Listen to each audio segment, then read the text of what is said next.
The following is brought to you by the Starfleet Podcast Network, SPN, The Spin. BigJ's Beef! Oh, this is going to be great. Come on, pick up. I know you're on the phone. Sitting right by... Hello? Hi, honey. Hi. Okay, so I'm going to put you on the spot here. I'm recording you. Why are you recording me? Okay, I'm recording you because I'm going to talk to you about this most recent episode of Star Trek Picard. Okay? The one I didn't watch? The one you didn't. I said that was your only assignment, was to watch the episode. Okay, well, but no, that is not a big deal. All right. So hard to find good help these days. I swear. You got none. I have none. No, but not at all. Well, but you didn't have to have seen the episode to talk about, what I'm going to talk to you about. Just want to get your opinion on. Okay, so I'm going to set the stage for you here, all right? And I'm going to show this nice, cute little picture of you in the corner here on my screen. It's like, on the phone with Nico or something like that. How's that sound? Okay, great. Yep. Okay. I don't know that was a pre-approved image. All right, let's move on. Let's move on here. Well, I'll at least let you pick the image. Okay, so here's the thing. So in this episode, Picard and Riker met up at a bar. They were going to go on this mission. They had to go try to find Beverly, rescue her. She sent some distress signal. You can watch the episode, but basically, they're talking. Picard and Riker are talking, and Will said something about he and Deanna not getting along. And who's Dan? Deanna. Oh, Deanna. Okay. Deanna. Yeah. Got it. Deanna Troi, Riker's wife. And it sounded like him being away from her and their daughter was a good thing. But not in a good way. Like, it seemed like they were trouble in paradise. And so when Dag was talking about this with me, he said there were rumors out there that this was not Riker, that there was something amiss, something going wrong, some kind of alien influence or something like that.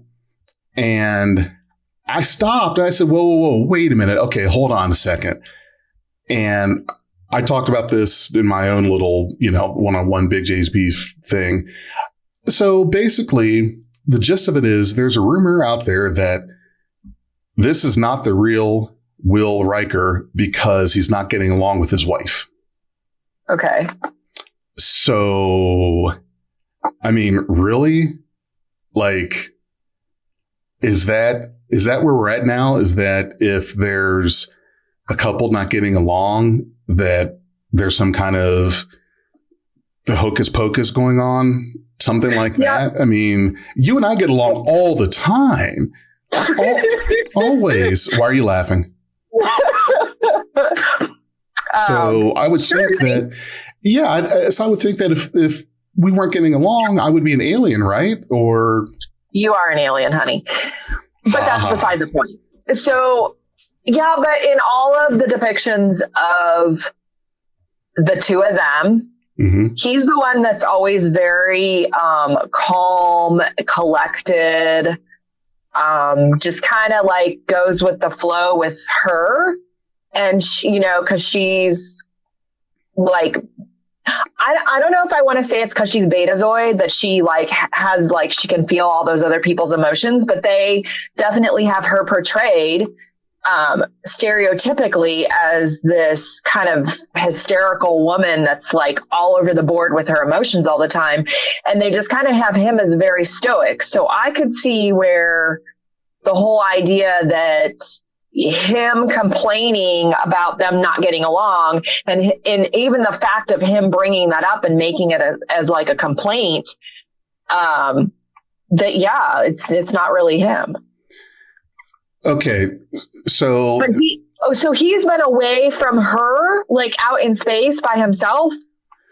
Well, nobody else was around, or We don't know. We don't know for how long, because see, there's this event that's happening, and the Federation is called Explorers Day, or like Explorer Day, something like that. It's 250th anniversary. So he's out there. Basically, there's going to be this big museum exhibit, speeches and such being given. So he's on this trip for this event.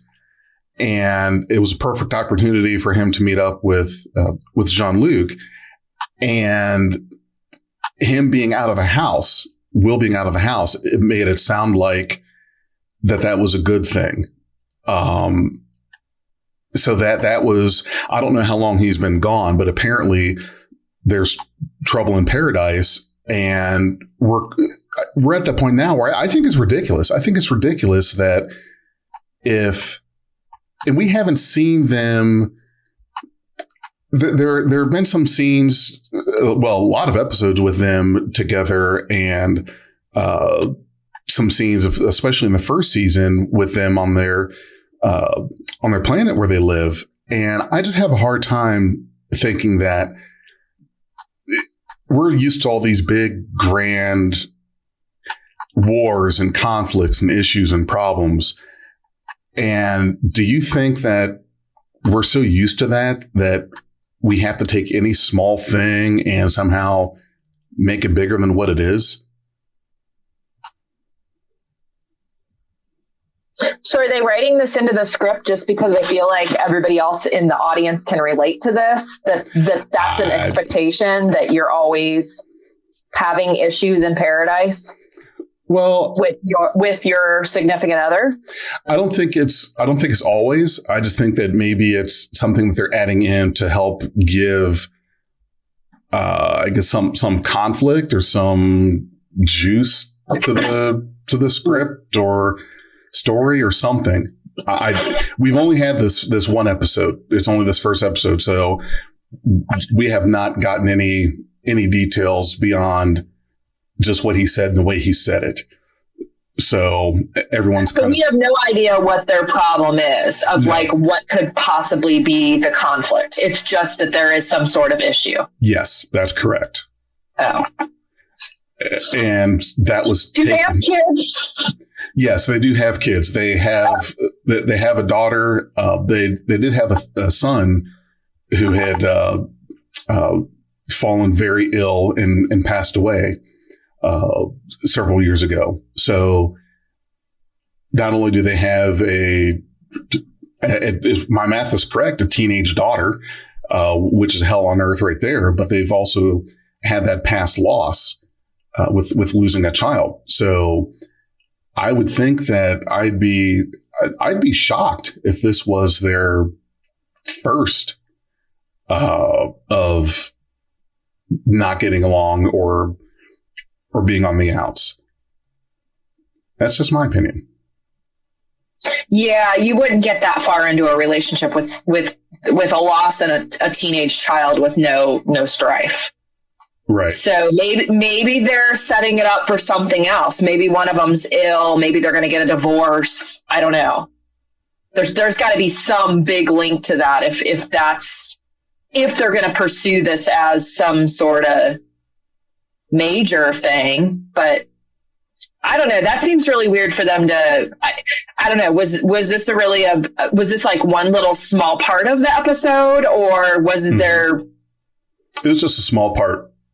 Okay. So far, right now, it was only a line in a scene with if you would have watched the episode like I asked you to do, then you would know exactly what I'm talking about. However, well, okay, that folks, so here's the problem when you're with someone that claims to be a Star Trek fan, doesn't actually keep up to date on the new stuff, which is easy to do, honey. Okay, so here's the failure on your part, though. What? You didn't tell me where it is, which thingy we have to look at. Yes, I did. Which thingy is on? Plex. I told you that. Well, Paramount telling me stuff goes in one ear and out the other. You know that. Well, but that's not my fault. Yeah, it's short-term memory. That's why I tell you to text it to me. Maybe this is why they're having issues in paradise, because the husband doesn't listen. Whoa, wait a minute. Okay. So because he doesn't listen like me, right? So somehow I don't know how I could have made it any easier. I said, honey, here's the episode. It's on now. Here's where to watch it. But now, you see, it became my fault. I don't know how. Where's my hang up button? I have no brain in there. You know that my attention span for short-term memory is all of like a fraction of a second, like a millisecond. You are a grown, functioning adult. No, see, that's where you're wrong. The functioning part is no longer there.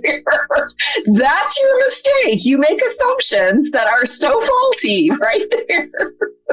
Well, we could have rectified the whole issue if you would have done. See, I tell you what I need, and then you don't follow through on what I need. So then we have this lapse of I didn't watch the episode. But that's you. That's you fault. I still go back to what I said. You're asking me to do something, and I said okay, but I said here's what I need to do. Text it to me. You asked me to text it to you? That didn't happen. And when did you ask me to text it to you? Huh? When did you ask me to text it to you? While we were in the midst of all of that discussion, because I'm like, what's it on? Where is it? Okay, well, text me. No, you didn't. Because you know I'll forget. And I know I literally say that because you know I will forget. That is I don't know. I feel like that's what I have to say all the time now. So so now I've got to be responsible for texting you the thing that we're talking about. Yes. Well, yeah. If you actually want me to follow through. Oh, my God. I know. Life is rough. Okay. So you think that you could be me and then you'd understand how rough it was. I've already got enough brain damage. Well, it could be worse if you had to go through what I go. How could it be worse? If you have to be me, you would understand. That would be bad. I mean, the whole it's embarrassing to have to ask you to text it to me, but I know that I just can't. Why didn't you write it down? Why couldn't you write it down?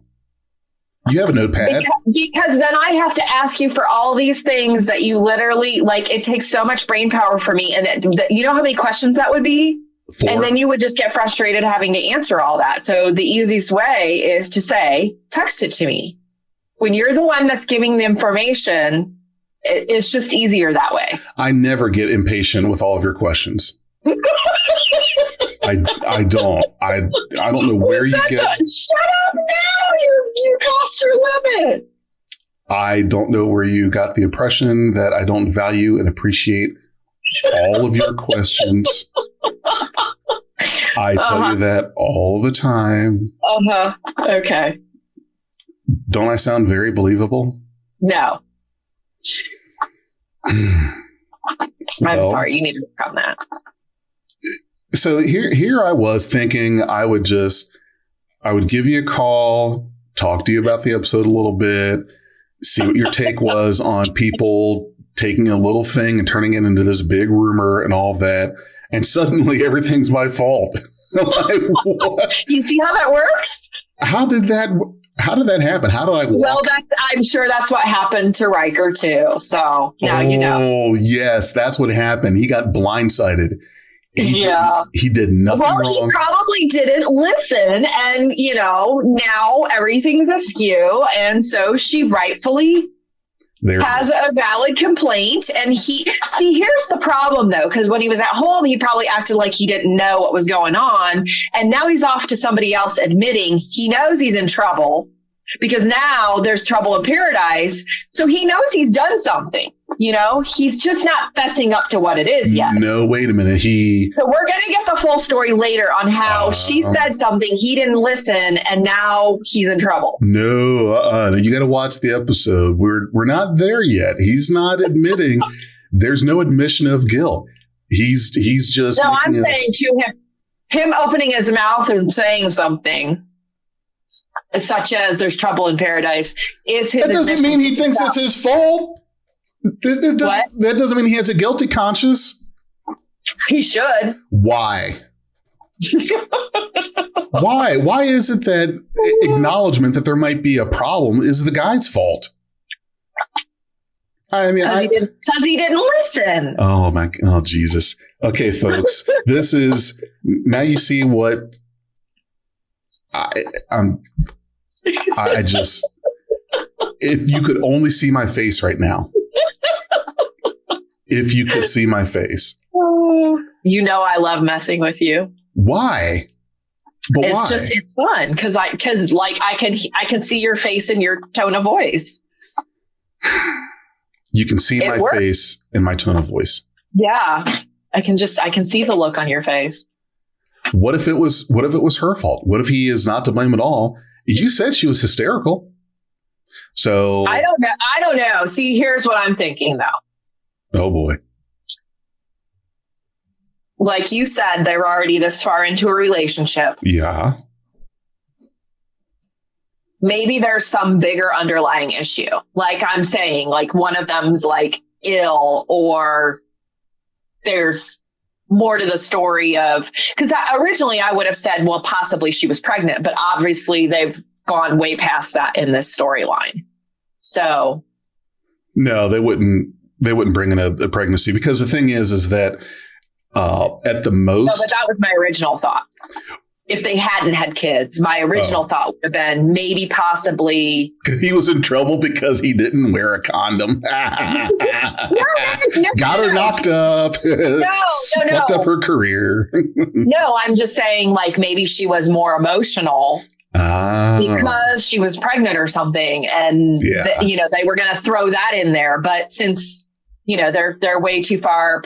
I don't know. Maybe there's something going on with the kid. Maybe the kid's really causing problems. I don't know.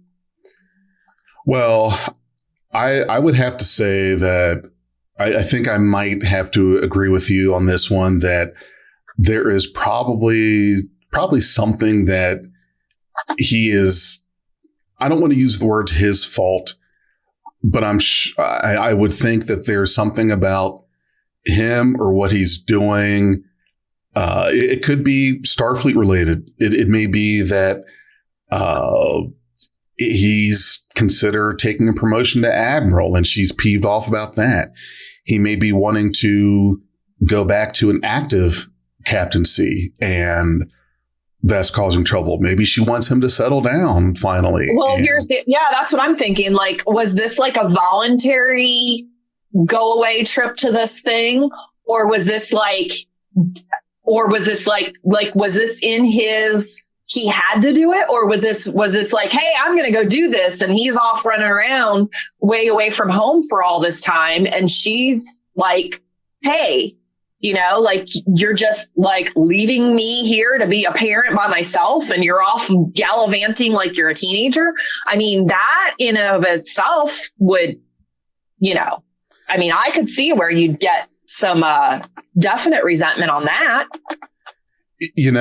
That's a good question. I don't know. I get the impression that this thing he's doing for this event was like voluntary, that he wanted to do it, and his absence being welcome was just kind of a bonus to that.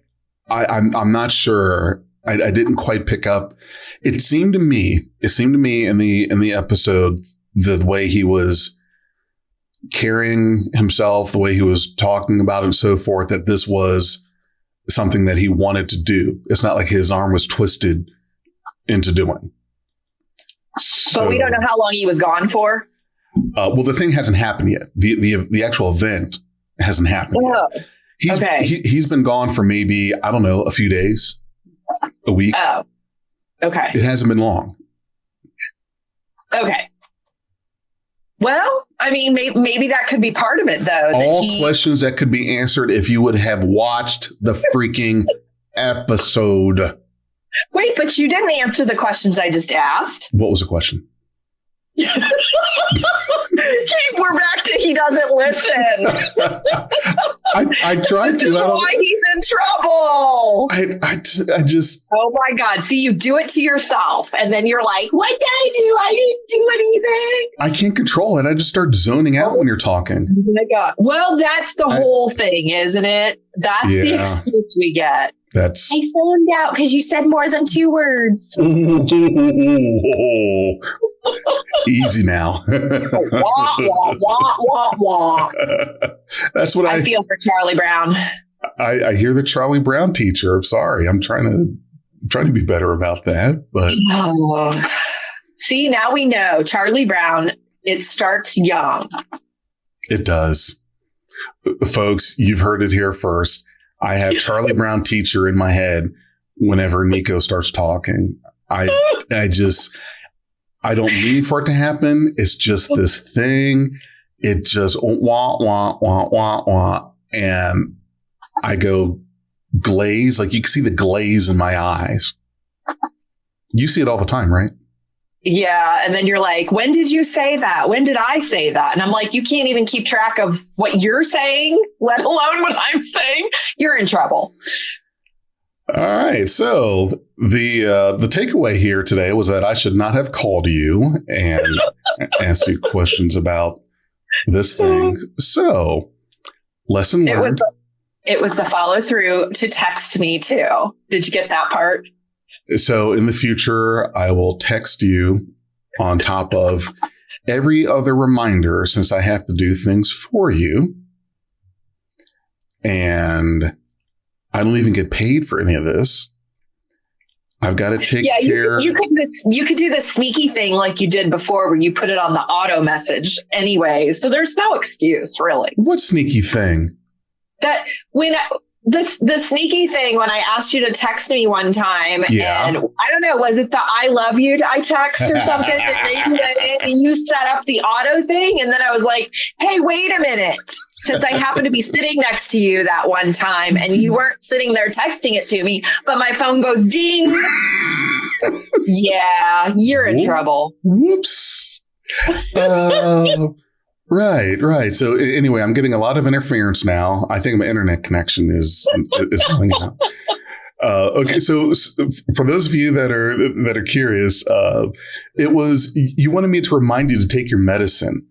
So on top of everything else that I had to do every day, I've got to remind your butt to take your medicine, right? So I figured, okay, now I have to set myself a reminder to remind you to do something. And there had to be a better way to do this. I'm all about working smart, not hard, right? So I found this app. Where you can schedule text message for whatever time, whatever message you wanted to say, totally automated. It was awesome. So I set this baby every day for this time, send a message, take your medicine. Perfect. Forget about it. Didn't have to worry about it. Well, unfortunately, there was one day we were sitting on the couch watching a movie and her phone dings, gets this message from me, but I didn't have my phone out or nothing. So she's wondering, how did you send? You know what's funny? It didn't dawn on you that I somehow was able to send that thing the same time every day. Like that didn't occur to you that maybe. Well, now I do think that you mentioned something about like you were going to go look and see if there was an app, but I didn't really think you were going to like do that because maybe it was, I don't know, because you actually did sit and like physically send it for a while, but truly by yourself. I did, but now I was like, forget this bullshit. There's got to be a better way. Yeah. Yeah. Well, that would have been all fine and dandy until you did it, using that for everything. Oh, you mean when I automated the I love you text? Well, yeah. I mean, when you start automating all your texts. Hey, that's what we do. That's what I do. Then you're in trouble. All right. So I screwed the pooch on this one. I should not have. It's my fault. Today's my fault. So the folks, the reason that there's trouble at home between Will and Deanna is because Will didn't listen. You've got to listen. You don't listen. And the reason that there is trouble in the house of Big J is because Big J doesn't listen. He does not listen. That's the problem. So I am so glad we have finally cleared this up. All right. Well, thank you very much for reminding me that the reason men are in the doghouse is simply because we don't listen. We are Beyond Trek Podcast. Lower your inhibitions and surrender your years. We will add inspirational and hilarious Trek content to your day. Your attention will adapt to subscribe to us. Resistance is futile.